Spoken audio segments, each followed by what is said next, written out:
Aku pun sebenarnya terkejut lah. Tak pernah sangka yang segmen ataupun konsep kad laporan ni betul-betul kena dengan jiwa orang. Sebab kita kerap dapat DM. Baru-baru ni pun ramai yang DM duk tanya, kad laporan dah ready ke bang? Kad laporan dah ready ke bang? So, nampak macam bilik guru dah. Nampak macam bilik guru dah. Kita ni. So akhirnya kita nak berikan apa yang mereka mahukan. Iaitu kad laporan untuk Malaysia. Anda minta, kami beri. Yes. So seperti biasa, let's start with the grade. Yang ini agak tricky. Sebenarnya tak tricky sangat lah. Tak tricky sangat. Apa grade yang kita nak bagi untuk skuad kebangsaan kali ini? Grade yang saya nak tawarkan di sini kepada anda, Cikgu Kish, adalah A untuk Harimau Melaya sepanjang international break bulan Oktober 2025 ini. 2 kemenangan, 8 jaringan, hanya 1 bolos adalah di atas kertas. Tidak ada lebih yang dimahukan oleh penyokong-penyokong dan juga saya percaya pemain dan juga staf kejurulatihan juga. Kalau sebelum international break ni anda tawarkan 2 kemenangan, 8 gol dan 1 bolos, mereka akan ambil. Jadi, aku setuju dengan hang. Kita bagi A untuk skuad kebangsaan. Cuma saya nak bagi peringatan. Adakah skuad kebangsaan pernah kita bagi A sebelum ni? Rasanya tolak pernah kan? Rasanya pernah. A- pernah lah. Ya. Menang lawan Vietnam tu aku rasa kita bagi A. Ya, kita bagi A. Betul. Cuma kali ni kita bagi A, tapi aku nak bagi peringatan. Peringatan bahawa A ni hanya untuk skuad kebangsaan saja. Bukan untuk pasukan lain. Bukan untuk badan-badan lain. Badan-badan tertentu, kalau nak dapat skor anda, dijemput datang ke bilik pengetua, baru kita boleh berbincang di situ. Di sini bukan pengetua lagi, Kish. Inilah PKM. Mereka kena ke bilik PKM dulu. Hal ehwal murid dulu. Saya dah lama tak dengar perkataan tu. PKM. Tapi saya setuju. Saya rasa skor tu tak perlu kita dedahkan di sini. Kita dah banyak borak dah pasal badan tu dalam 2-3 minggu lepas ni. Tapi peringatan lah yang skor A ni hanya untuk pemain dan staf kejurulatihan. First team only ya. First team only. Baiklah. Di mana kita nak bermula, Faiz? Aku rasa kita tak payah borak game by game lah. Sebab both of the games, dia macam ni aku just bagi rough. Both of the games ada perwatakan yang sama. Di mana permulaannya Laos menggunakan hampir 80% daripada energi dalam tank diorang untuk bermain dengan sangat agresif, untuk close Malaysia down, untuk stop segala asakan yang dilakukan oleh Malaysia. Tak kisah di Vientiane ataupun di Kuala Lumpur, babak pertama itu skrip dia. Cuma perbezaan adalah di Kuala Lumpur mereka dapat one free goal untuk meletakkan diri 1-0 di hadapan. Tetapi skrip yang sama di babak kedua di mana apabila mereka mula keletihan dan kelancaran dalam corak permainan skuad Harimau Melaya itu semakin nampak berhasil di atas padang. Kalau di Vientiane ia menghasilkan 3 jaringan, di Kuala Lumpur ia menghasilkan 5 jaringan, bahkan kalau ikut jumlah peluang yang Safawi Rashid ada dalam masa seminit ujung-ujung tu, saya rasa dah boleh 8-9-0 dah technically. It was that fluid lah in the second half. So, skrip yang sama dalam kedua-dua perlawanan. Cuma, wira dalam kedua-dua perlawanan itu ada wira-wira yang berbeza. Kita nak mula di mana, Faiz? Saya mulakan dengan yang on the fringes dulu boleh? Sebelum kita ke menu utama. Sebelum bermulanya international break ini, setelah pengumuman skuad dilakukan, saya kira ada beberapa nama penting yang harus kita take note lah dan harus kita bincangkan. Ini adalah panggilan untuk Ramadan Saifullah dan juga Jordan Mintah. Jordan Mintah agak malang sekali walaupun dipanggil, tetapi kita masih lagi belum dapat melihat kelibat beliau. Saya juga tak pasti kenapa. Ada yang kata masalah dokumentasi masih lagi menunggu lampu hijau. Ada juga yang katakan kecederaan. Kita akan confirmkan perkara itu nanti. Tetapi apapun permasalahan tersebut, kita harapkan ia selesai cepat kerana ini adalah pemain yang berkualiti lah untuk skuad kebangsaan. Dan juga Ramadan Saifullah yang hampir setiap perlawanan saya tonton Kuching City FC tak pernah lagi beliau mengecewakan untuk Aidil Syarin dan juga rakan-rakan sepasukan di sana. Dan ini adalah kemenangan bukan untuk beliau saja. Panggilan kepada national team ini adalah kemenangan untuk rakan-rakan Kuching City beliau dan juga untuk jurulatih Aidil Syarin, kerana peningkatan yang beliau tunjukkan pada musim ini memang substantial, Kish.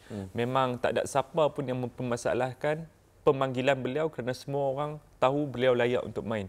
Dan dalam cameo beliau dalam perlawanan di Bukit Jalil semalam pun kita dapat lihat kesungguhan beliau lah, kesungguhan untuk dalam 10 minit itu untuk mencipta apa-apalah assist ataupun jaringan kepada skuad kebangsaan ini, dan saya harap ini boleh diteruskan. Jadi itu adalah antara the fringe news lah untuk pasukan Harimau Melaya going into this international break. besides the big one lah, siapa lagi kita, apa lagi yang kita belum bincangkan tentang perkara lain yang lebih besar tu kan. Jadi ya, kita mula di situlah. Aku nak petik satu nama. Siapakah itu? Romel Morales. Okey. Romel Morales. Kalau kita tengok semalam waktu aku buat show tu, kita ada present satu statistik di saat pre-show untuk menunjukkan rangkuman aksi-aksi Romel bersama skuad kebangsaan setakat ni. Sebelum perlawanan semalam, secara total Romel Morales dah bermain dalam 12 perlawanan untuk Malaysia. Dalam 12 perlawanan tersebut, dia jaring hanya 2 gol. Satu menentang Korea Selatan, jaringan yang ikonik. Lagi satu menentang Lebanon last year, I think, around bulan September tahun lepas. Selain itu, semua perlawanan-perlawanan lain, dia tak menjaringkan gol. Tetapi yang lebih mengecewakan adalah dalam majoriti perlawanan-perlawanan tersebut, secara purata, setiap game dia dapat lebih kurang 2 shot saja. Per 90 minutes, dia dapat 2 percubaan sahaja dengan nilai XG yang rendah. So, the point yang statistik tu cuba buktikan adalah penglibatan dia kadang-kadang tak begitu banyak. Walaupun dia bermain di atas padang, tetapi kadang-kadang dia goes in and out of the game. Cuma in the last 2 games ni, Faiz, aku seolah-olah merasakan bahawa this is the best version of Romel Morales yang pernah kita saksikan dalam skuad kebangsaan. Even better than the game lawan South Korea. Game lawan South Korea tu ada one iconic goal, but otherwise waktu tu dia masih lagi baru dalam game kebangsaan kan. But lawan Laos di Vientiane tempoh hari dan lawan Laos semalam di Kuala Lumpur, I thought was Romel's best 2 games untuk Malaysia. In fact, waktu lawan Laos di Vientiane hari itu, dia ada 8 percubaan. 8 shot. 2 on target, tapi 8 shot. Walaupun ramai yang kecewa dengan finishing dia dan dia tak dapat sudahkan peluang. Aku faham kekecewaan tersebut. Tetapi benda yang positif adalah bahawa dia berada dalam kedudukan-kedudukan baik untuk mengambil 8 percubaan ke arah gol. Which is very impressive to begin with. Dia punya work rate, dia punya larian-larian, dia punya effort untuk melibatkan diri dalam segala aspek serangan Malaysia.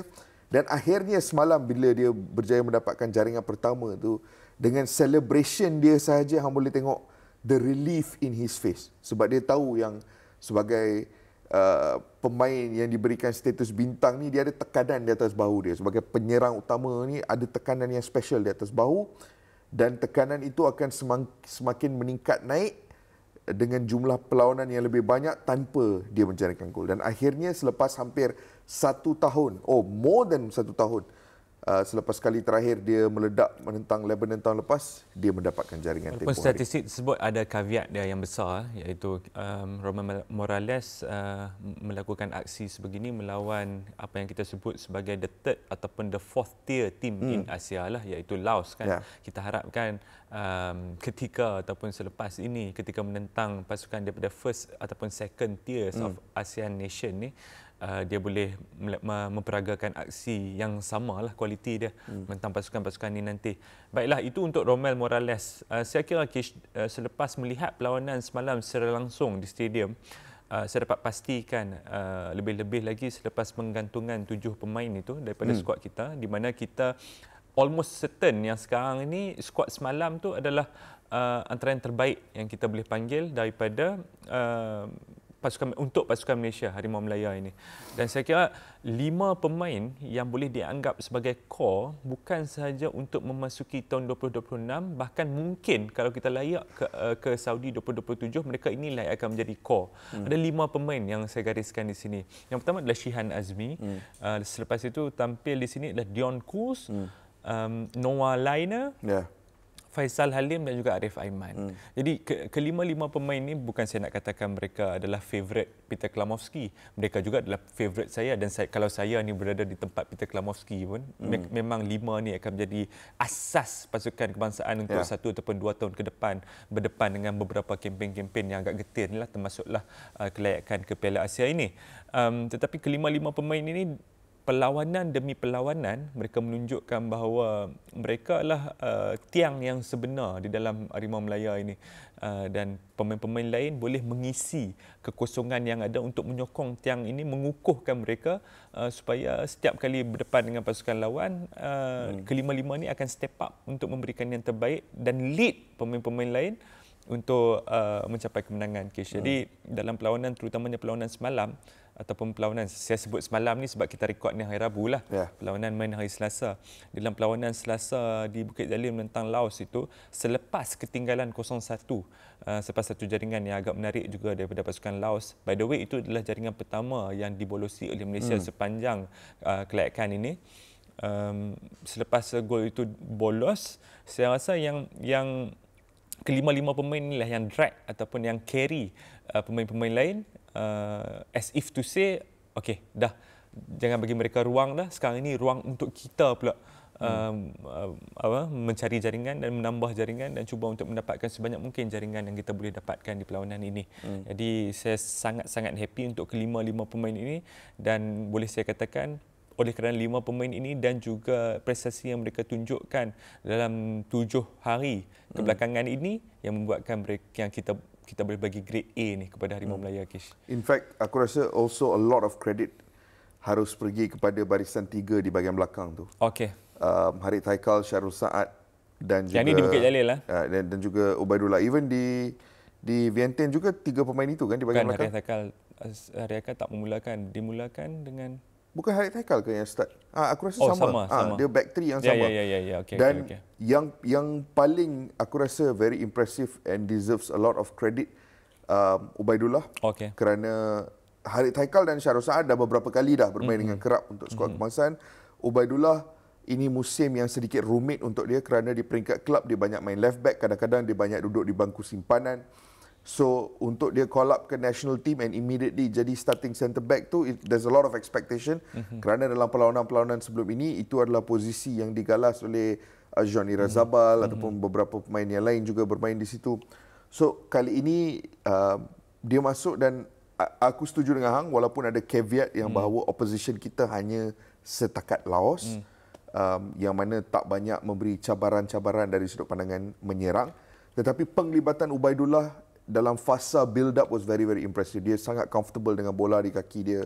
Aku rasa cara dia combine with the other players at the back juga was very positive. Dia punya relationship dan understanding dengan Kobin Ong pun bagi aku nampak agak okey throughout this campaign. Aku rasa profil pemain seperti Ubaidullah ni memang satu profil yang rare lah, yang jarang kita jumpa. Seorang pemain berfizikal tegak, tinggi, yang boleh bermain sebagai seorang centre back, boleh bermain sebagai left back, boleh juga bermain sebagai left centre back dalam sistem back 3. Dan juga seorang pemain yang sangat lasak berkaki kiri. Jadi ini adalah antara permata negara, dan saya nak bagi kredit kepada staf kejurulatihan pasukan Terengganu dan juga ketua jurulatih Badrul Afzan Razali juga, kerana saban tahun saya lihat perubahan daripada permainan Ubaidullah daripada musim lalu dengan musim ini adalah pemahaman taktikal dia sangat tinggi, Kish. Di mana dia patut berada, di mana dia patut memberikan hantaran-hantaran beliau, dan juga di mana beliau harus bertindak agresif,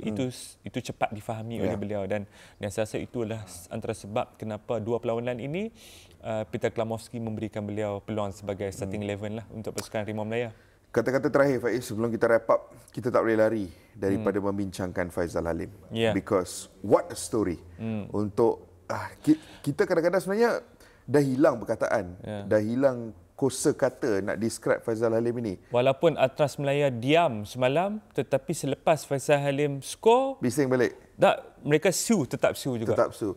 Ini adalah individu yang bila dia macam ni, bila kita mengambil kira segala cabaran yang telah dia lalui, cabaran dia bukan sekadar cabaran bola sepak. Cabaran dia adalah cabaran kemanusiaan, cabaran kehidupan, a battle for survival. Dalam benda yang dia lalui more than a year ago tu, so many things could have gone wrong, yang mana boleh memberikan impact yang begitu ketara terhadap kehidupan dia dan existence dia pun. Tapi dia survive through semua benda tu. Dan untuk survive dan kembali melalui kehidupan seharian dengan lancar tu dah satu hal. Dah satu kemenangan yang tak masuk akal. But to then kembali bermain bola sepak, kembali menjadi pemain penting untuk klub, kembali menjadi pemain penting untuk negara dan menjaringkan 2 gol in 2 back-to-back games dalam international window kali ini. Aku tak tahu apa lagi nak cakap tentang semangat juang luar biasa yang ada pada Faizal Halim ni. Faizal Halim boleh bagi tahu orang, kalau dia jumpa orang dekat luar, dia boleh bagi tahu orang, saya adalah hero kebangsaan. Dan saya ada scar untuk tunjuk. Faizal Halim je yang boleh buat perkara tersebut. Dia boleh bagi tahu kat orang lah yang dia adalah hero kebangsaan dan dia ada scar to show for it. Sejak aku rasa, aku masih lagi ingat sebelum insiden acid tu, setiap kali Faizal Halim, tak kisahlah Selangor atau national team, bila dia dapat bola dan dia melakukan larian ke bahagian depan tu, everybody yang duduk di stadium tu seolah-olah nak terbangun sebab hang tengah anticipate something is going to happen, because itu adalah perasaan yang dia boleh cetuskan setiap kali dia terima bola dan lakukan larian. Sejak insiden balingan asid tu, sambil dia cuba nak recover prestasi terbaik dia, kadang-kadang kita boleh nampak bila dia dapat bola, dia lakukan larian, dia akan hesitate sikit, ataupun dia akan patah balik sikit, ataupun dia ada cubaan gelecekkan yang tak begitu menjadi. Semua kita faham, understandable, sebab dia mencari rentak semula. Tetapi these two windows, this particular window, these two games bagi aku, Faiz, adalah the first time in a very, very long time yang mana setiap kali Faizal Halim dapat bola tu, keterujaan itu dah kembali. 100% dah kembali.